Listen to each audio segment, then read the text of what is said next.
যন্ত্রণা, তাহলে কামড়ের দাগগুলো তোর তোর জি আমারই, আমি জি। পাবনা থেকে অপহরণের ৬.৫ মাস পর এক শিশুকে খুলনা থেকে উদ্ধার করেছে পুলিশ। শিশুটিকে খুলনার রূপসা ফেরিঘাট এলাকায় ভিক্ষাবৃত্ত করতে দেখেছিল পুলিশ। পরে তাকে উদ্ধার করে এবং অপহরণের সঙ্গে জড়িত একজন গ্রেপ্তার হয়।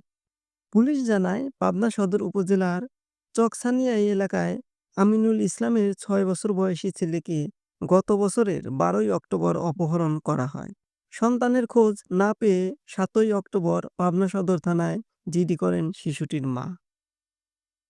মামলায় বলা হয়, একই এলাকার শফিকুল ইসলাম বিপ্লব ফোন করে সোয়েবকে অপহরণ করেছে বলে জানিয়েছিল।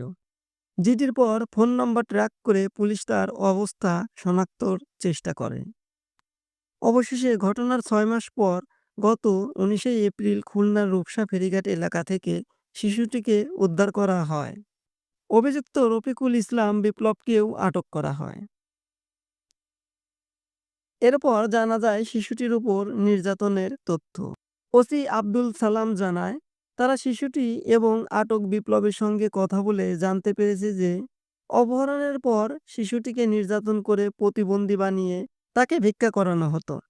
শিশুটির বক্তব্যে পুলিশ জানায়, তাকে একটি কক্ষে বন্দি করে রাখা হতো, কিছু খেতে দেওয়া হতো না, তার শরীরে অসংখ্য কামড়ের দাগ এবং চামড়ায় বিড়ির আগুনে পোড়ানো অনেক জায়গায় ক্ষত হয়ে আছে এবং তার আঙ্গুলের একটি নখও উপরে তুলে ফেলা হয়েছে। উদ্ধারের পর শিশুটিকে পাবনা জেনারেল হাসপাতালে ভর্তি করা হয়। হাসপাতালের সহকারী পরিচালক ডাক্তার রফিকুল ইসলাম এই ব্যাপারে জানায়, ছেলেটাকে দেখেছি, ছেলেটার বয়স মাত্র ৬ বছর, শোয়েব। ওর শারীরিক অবস্থা বলতে ওর একটি আঙ্গুল পুরোপুরি পচে গেছে এবং সারা গায়ে অসংখ্য কামড়ের দাগ, ৪-৫০০ কামড়ের দাগের মতো হবে।